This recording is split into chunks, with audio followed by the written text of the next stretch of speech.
बैठा ही रहता है, कुछ नहीं करता है। वो तन उसका बैठा रहे लेकिन मन नहीं बैठता, मन से कुछ न कुछ खुरापात करते रहता है। अब मन से भी कर्म होता है, मन वच कर्म किसान। अरे शरीर से कर्म होता है, बोलते हैं वाणी से कर्म होता है, मन में सोचते हैं उससे भी कर्म होता है। आप किसी के लिए बुरा सोचते रहते हैं ना, वो भी पाप कर्म होता है। मन से भी पाप कर्म होता है, उसका भी फल मिलता है। तो आदमी कुछ ना कुछ कर्म अवश्य करता है।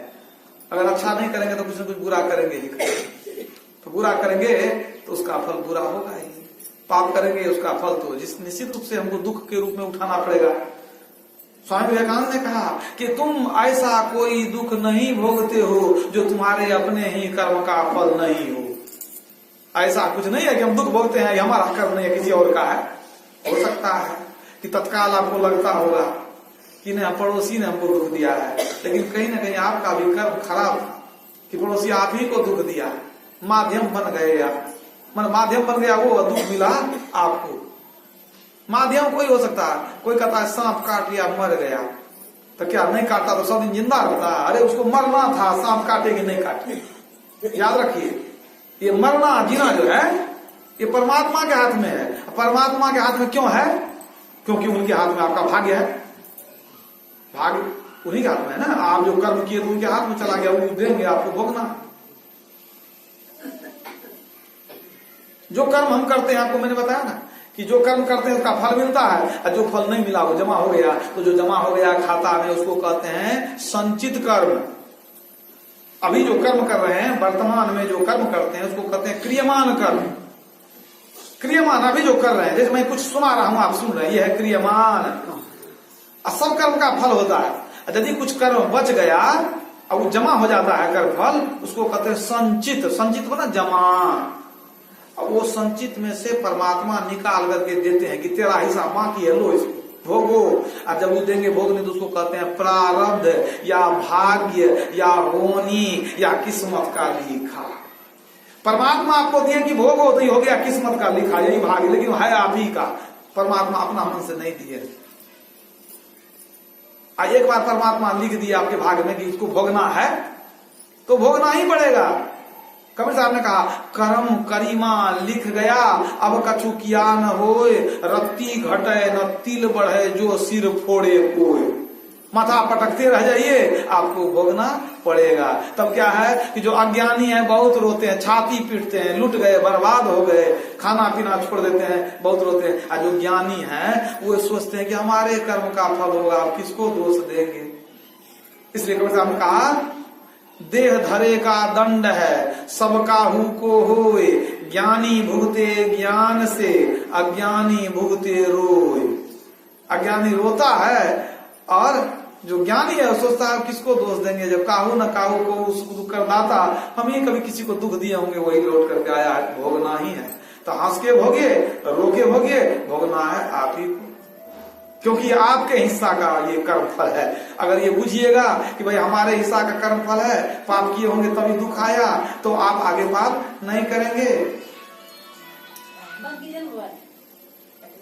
सीता जी ने बगीचा से एक सुगी को पकड़ के लाया और सोना के पिंजरा में बंद कर दिया और दूध भात को खिलाती थी सीता जी। सुगी गर्भवती थी, पति से वियोग हो गया, बड़ा दुख हुआ कि हम लोग पति पत्नी मिलकर घोंसला में रहते थे, अभी हमको जो है पिंजरा में बंद कर दिया है। बहुत मतलब तड़पती थी सुगी कि अभी इस समय हमको पति रहता तो अच्छा लगता है, बच्चा देने का, अंडा देने का समय आ गया है। वो दुखी होकर के साप दे दी सीता को कि जैसे तुमने हमको अपने पति से अलग कर दिया है, इसी तरह तुमको भी इसी तरह से पति से अलग होना पड़ेगा। जैसे मैं रोती हूँ, इसी तरह पति के वियोग में तुमको रोना पड़ेगा, और तुमको भी इसी तरह से सोना का पिंजरा मिलेगा, अब बढ़िया बढ़िया खाना मिलेगा, लेकिन अच्छा नहीं लगेगा। क्या हुआ, पति से वियोग हो गया ना, और सोना का पिंजरा नहीं मिला। सोना के लंका में रहती थी सो, यहाँ दूध भात मिलता था, वहां रावण खीर बना के भेजता था, लेकिन सुहाता नहीं था। देखिए कर्म कहाँ ले जाता है, एक एक कर्म का हिसाब है। सबको कर्म फल भोगना है, इस जन्म में नहीं तो अगले जन्म में। भविष्य पुराण कहता है यह जन्म कृतन कर्म पर जन्मनी प्राप्यते, इस जन्म का किया हुआ कर्म अगले जन्म में भी भोगने के लिए अवश्य मिलता है। भागवत में कहा गया है, भागवत में, महाभारत में, ध्रुव नाशो अस्ति कृतस्य लोके, इस लोक में किया हुआ कर्म जो है वह ध्रुव है, अचल है, अटल है, उसका नाश नहीं होता, उसको भोगना पड़ता है। राजा विक्रमादित्य घोड़े पर चढ़ करके कहीं जा रहे थे। जाते जाते रास्ते में थक गए, सुस्ताने के लिए बैठ गए, आराम करने लगे पेड़ के छांव में। घोड़े को बांध दिए, इनको आंख लग गई, सो गए। अब घोड़ा कैसे कैसे खुल गया, खींचतान किया, घोड़ा खुल गया, रस्सी खुल गई, बस दौड़ करके घोड़ा चला गया बगल के खेत में। मकई का खेत था, 12 भुट्टा खा लिया, भुट्टा खा लिया। अब जो है जब राजा विक्रमादित्य नींद टूटी तो देखते हैं घोड़ा कहाँ है। अंदर गए खेत में तो देखते हैं कि भुट्टा खा करके गिराया, 12 भुट्टा तोड़ के खा गया। बड़े दुखी हुए कि एक राजा, एक किसान कोई लगाया गरीब आदमी, 12 भुट्टा जो है खा गया, ठीक नहीं हुआ। चले गए, कौन किसका खेत है नहीं मालूम भी नहीं था। चले गए अपना राज दरबार में, अब पंडितों को बुलाए कि आज हमसे एक पाप हो गया। कहा कैसे? कहा घोड़ा ने 12 भुट्टा खा लिया किसान का, तो क्या करना चाहिए? कहा पंडितों ने कहा, जो ज्ञानी लोग थे उन्होंने कहा कि देखिए घोड़ा ने खाया तो घोड़ा का दोष नहीं हुआ, क्योंकि घोड़ा तो जानवर है, अबोध है, वो उसका पाप आपको लगेगा। कोई हथियार चलाता है तो हथियार को पाप नहीं लगता है, चलाने वाले को पाप लगता है। उसी तरह से घोड़ा आपका था, आप बांधे बढ़िया से नहीं बांधे, घोड़ा खुल गया, घोड़ा आपका था, खाया तो आपको पाप लगेगा। तो इन्होंने पूछा कि अच्छा हमको क्या पाप हो सकता है? पंडितों ने कहा कि 12 भुट्टा खाया है ना, आपको 12 साल तक किसी जन्म में उसके यहाँ नौकरी करनी पड़ेगी। अब तो राजा का माथा चकरा गया, 12 साल तक किसी जन्म में हमको क्या नौकरी करनी पड़ेगी? तो कहा उनका खेत खाया है तो खेत में पहरा देना पड़ेगा 12 साल तक। राजा विक्रमादित्य ने कहा कि ऐसा नहीं हो कि इसी जन्म में हम 12 साल पहरा कर दे, रात में तो नहीं हो जाएगा हमारा पाप खत्म। पंडितों ने कहा हाँ हो जाएगा, कोई बात नहीं है, इसी जन्म में आप जो है सो खेत का पहरा कर दीजिएगा तो हो गया। कहा नहीं, हम इसी जन्म में पाप उतार लेंगे, अगले जन्म में कौन देखा है, अगले जन्म में हम नहीं चाहते हैं कि इस कर्म जन्म का पाप अगले जन्म में ले जाए हम। मतलब बुझे ना, कोई आदमी चोरी किया, यही अगर मार खा के डंडा खा लिया, जेल चला गया तो पाप खत्म हो गया, तब आपको अगले जन्म में भोगना नहीं है। यदि बाकी रह गया, बच गए, घूस पैंच दे करके किसी तरह से तिक्रम करके बच गए, तब वहां भोगना पड़ेगा। तो राजा विक्रमादित्य ने कहा ठीक है, तो हम 12 साल तक प्रत्येक रात में जाएंगे, वहां पहरा करके भोरे चले जाएंगे। अब देखिए अपने मन से वो दंड ले लिया, अब रोज जाए बढ़िया से घोड़ा को बांध दे, रात में उसके खेत का पहरा करे। होते होते जो है मकई पकने पर आ गया, मकई पकने पर हो गया, और किसान काट के ले नहीं गया, आई पहरा करते थे।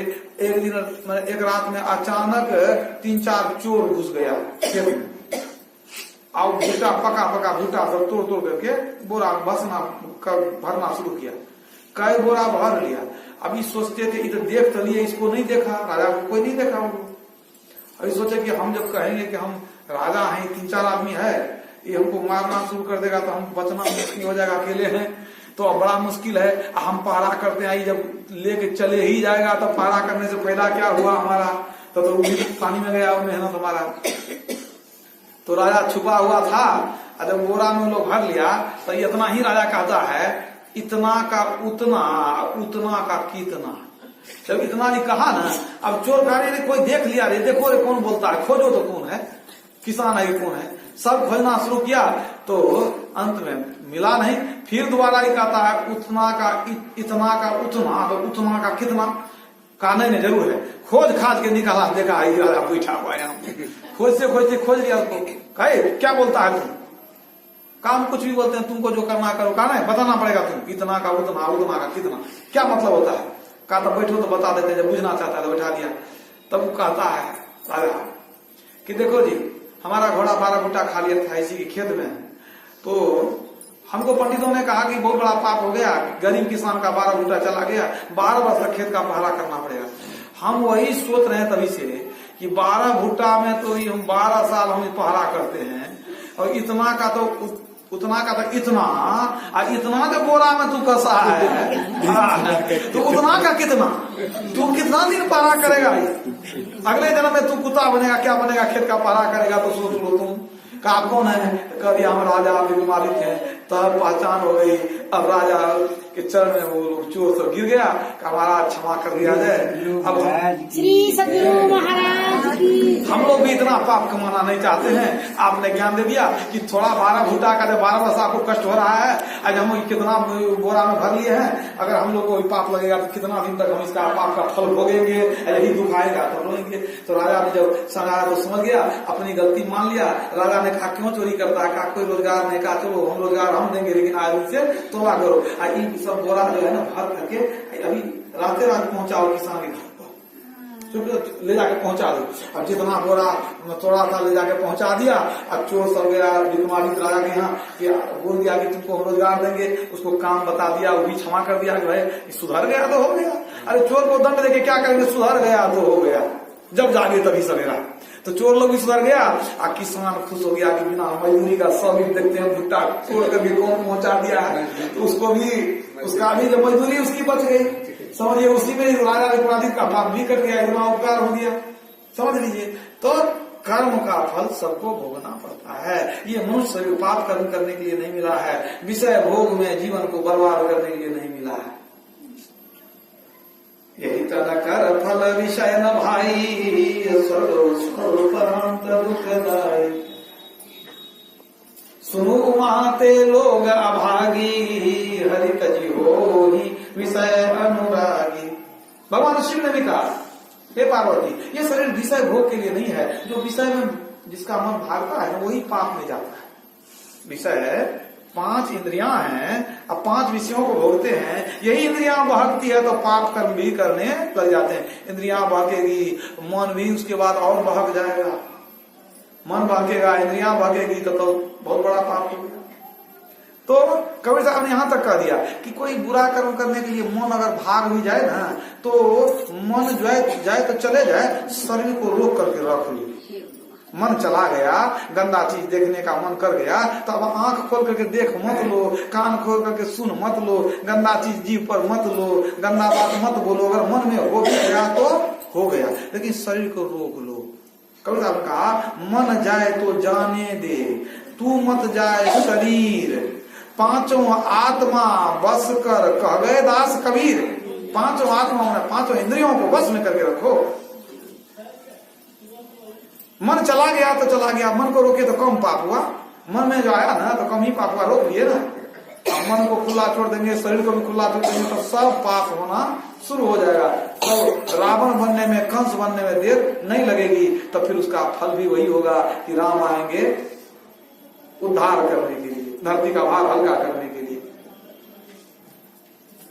तो भगवान राम कहते हैं ये शरीर तो मुक्ति के लिए मिला है, और मुक्ति कब मिलेगा, जब पाप कर्म करेंगे। नहीं, पाप करने वाले को मुक्ति नहीं मिलती, क्योंकि मुक्ति पाने के लिए अंदर के रास्ता में चलना पड़ता है। साधन धाम मोक्ष कर द्वारा अंदर के रास्ते में चलना पड़ता है, और अंदर के रास्ते में वही चलेगा जो पाप नहीं करता है। जो पाप में डूबा हुआ है उसका मन चंचल होता है, उसका मन मलिन होता है, वह मन को समेट नहीं सकता है। अब मन नहीं समेटेगा तब वह अंदर के महीन रास्ते पर नहीं चल सकता, क्योंकि भक्ति द्वारा साकरा राई 10वें भाव, मन ऐरावत हो रहा तो कैसे हो समाव। भक्ति का मार्ग बड़ा छोटा है, बहुत महीन है।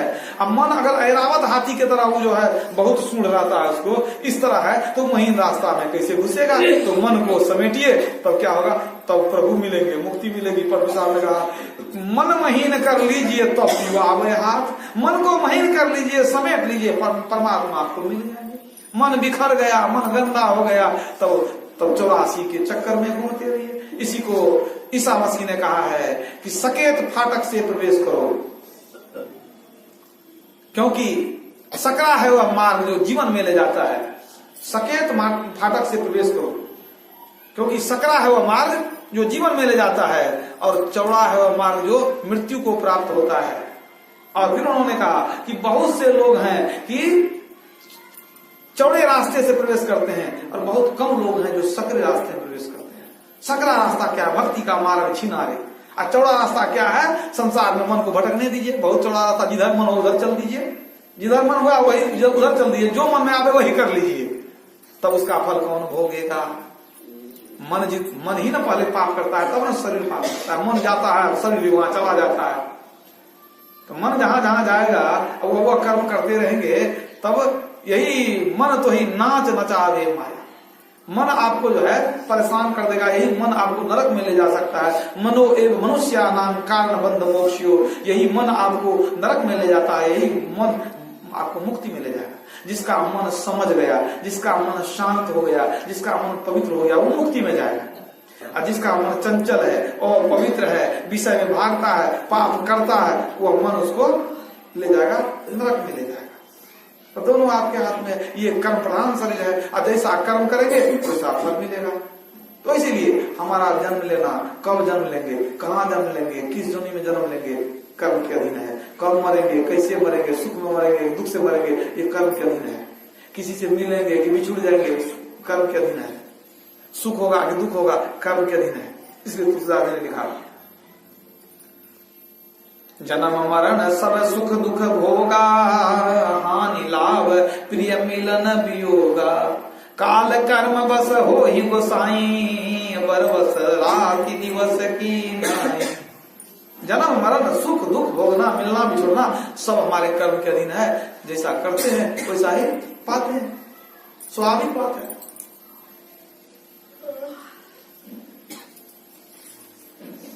तो सबसे उत्तम कर्म क्या है? जिस कर्म को कर करके यहां से हंसते हुए जाएंगे वही उत्तम कर्म है। कर्म तो बहुत तरह का है। कोई पशु की सेवा करता है, कोई मनुष्य की सेवा करता है, कोई माँ बाप की सेवा करता है, कोई गुरु की सेवा करता है। सब कर्म है, सबका फल अलग अलग है। तो शुभ कर्म क्या होता है? शुभ कर्म जिसके परिणाम में हमको दुख नहीं मिले, जिस कर्म को करके लोक में परलोक में दोनों जगह सुख हो, जीव का कल्याण हो, उसी को शुभ कर्म कहते हैं। तो शुभ कर्म ही करना है। लेकिन शुभ कर्म में भी सबसे उत्तम कर्म क्या है? एक ईश्वर पर अचल विश्वासपूर्ण भरोसा, अपने अंतर में उनकी प्राप्ति का दृढ़ निश्चय रखना, सदगुरु की निष्कपट सेवा, सत्संग, दृढ़ ध्यानाभ्यास, यही 5 काम बड़ा शुभ है। सबसे शुभ यही 5 काम। एक ही ईश्वर विश्वास करना ही शुभ कर्म हुआ। मन भटकता, 10 देवी देवता उपासना करते हैं, ईश्वर की प्राप्ति अंदर में होगी, ये विश्वास करते हैं, ये भी बड़ा अच्छी बात है। गुरु सेवा करेंगे, सत्संग करेंगे, ध्यान करेंगे। गुरु सेवा, गुरु सत्संग और ध्यान 3 चीज है ना, अंतिम में 3 चीज है। ये बहुत महत्वपूर्ण है। बाबा देवी साहब ने कहा ये संत मत मोक्ष धर्म है, इसके द्वारा मोक्ष का उपदेश किया जाता है, मोक्ष पाने का उपदेश किया जाता है। और संत मत में 3 ही मुख्य बातें हैं, सत्संग, गुरु और ध्यान। मुख्य बात ये 3 है। और अगर ये 3 कर्म को अपना लेंगे तो कहां जाएंगे हम? तब मिलेगा निर्वाण, साधन धाम मोक्ष का द्वारा। तो भगवान राम कितनी कृपा किए। एक बार तो देखिए जीव को मनुष्य का शरीर दिए, और फिर सबको बुलाए, अब बुला करके उपदेश देके बताए कि मरने के बाद यदि सुख चाहते हो, स्वर्ग की इच्छा छोड़ दो, स्वर्ग के बाद दुख, फिर नरक होता है। तो स्वर्ग जाने के लिए मना कर दिए, और फिर कहते हैं मरने के बाद परलोक में यदि सुख चाहते हो, मतलब तुमको मुक्ति अगर चाहते हो, तुम मुक्ति मिले तो मेरी भक्ति करो। उपदेश दे दिए, तो वो तो दिए त्रेता युग में, ठीक है। वो उपदेश तुलसीदास लिख दिए, हम लोग पढ़ते हैं। आज भगवान राम नहीं है, तो भगवान का अवतार हमेशा नहीं होता है, वो तो कभी कभी आते हैं। संभवामी युगे युगे, आज जब भगवान नहीं आते हैं तो संत को भेज देते हैं यही ज्ञान बताने के लिए। संत को भेजिए यही ज्ञान देने के लिए कि जो मैंने मनुष्य शरीर दे दिया है, अगर इसको भोग विलास में ये बर्बाद कर देगा तो जन्म जन्म रोता रह जाएगा, क्योंकि फिर मनुष्य शरीर मिलने वाला नहीं है। बार बार नरदेह नहीं, सुन ले वीर रे, चेत सके तो चेत कहे कबीर रे। चेतना है तो चेत जाओ। यह तना दुर्लभ तुमने पाया, कोटि जन्म भटका जब खाया, अब याको वृथा मत खो, चेतो छिन भक्ति कमाओ। इसलिए पंडित साहब ने कहा भजन आतुरी कीजिए और बात में देर। मुक्ति कैसे मिलेगी? भक्ति करने से, सार भक्ति। हम लोग जो करते हैं जप ध्यान वाली भक्ति। तो भजन आतुरी कीजिए और बात में देर, और बात में देर जगत में जीवन थोड़ा, अमानुष तन धन जात गोड़ धरी करो निहोरा। पंडित साहब कहते मैं पैर पकड़ के तुमको निहोरा विनती करता हूं कि मनुष्य शरीर तुम्हारा जा रहा है, इतनी आयु चली गई, अब थोड़ा बचा, गई सो गई, अब राख रही को जो बचा है उसका लाभ उठा लो। गोड़ धरी करो निहोरा, कांच महल के बीच पवन एक पंछी रहता, 10 दरवाजा खुला उड़न को नित उठ जाता। ये पंछी जो है कब निकल जाएगा क्या ठिकाना है। भज लीजिए भगवान याही में भल है अपना, आवागमन मिट जाए मिटे जन्म की कल्पना। पलटू अटक न कीजिए, अटकिए नहीं 84 घर फेर। अगर अटकिएगा तो 84 में भटकिएगा, संसार में अटके तो 84 में भटके। पलटू अटक न कीजिए 84 घर फेर, अब भजन आखिरी कीजिए और बात में देर। ये सब ज्ञान कहां मिलेगा, सत्संग में आके। प्रथम भगति संतन कर संगा। इसलिए राधा स्वामी साहब ने कहा अटक तू क्यों रहा जग में, भटक में क्या मिले भाई। कहते हैं संसार में अटके हुए हो और तीर्थ धाम में भटकते रहते हो। अटक तू क्यों रहा जग में, भटक में क्या मिले भाई। खटक अवधार यह मन में, खोज सत्संग में जाई। क्या चाहिए, सुख चाहिए, ईश्वर चाहिए, मुक्ति चाहिए, जो चाहिए सत्संग में जाके खोजो।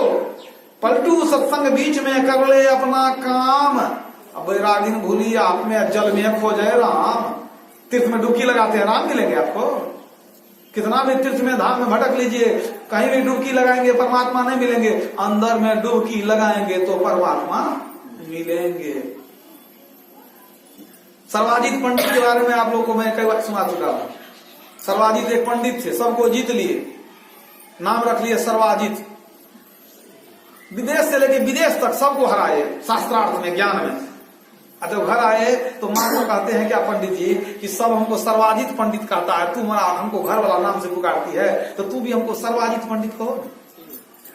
मां ने सोचा कि इसको ज्ञान का घमंड हो गया है। मां उसको जो है सर्वाजित पंडित कहे, कितना घमंड है इसको। तो कह दिया सबको जीत लिया। कहा सबको जीत के आ गए, कोई ऐसा पंडित ज्ञान ही नहीं हमको हरा सके। का सबसे भेंट कर लिया तू कबीर साहब के पास गया, उसको हरा के आया। कहा कौन किसका नाम लेती है, कबीर तो अनपढ़ गंवार है, उसको क्या जीतेंगे। कहा नहीं बेटा नाम बहुत है उनका, भी एक बार भेंट करके था। अगर वो तुमको सर्वाजित पंडित कहेंगे, उनसे भेंट कर लेगा, वो अगर हार जाएंगे तू जीत जाएगा तो हम भी तुमको सर्वाजित कहेंगे।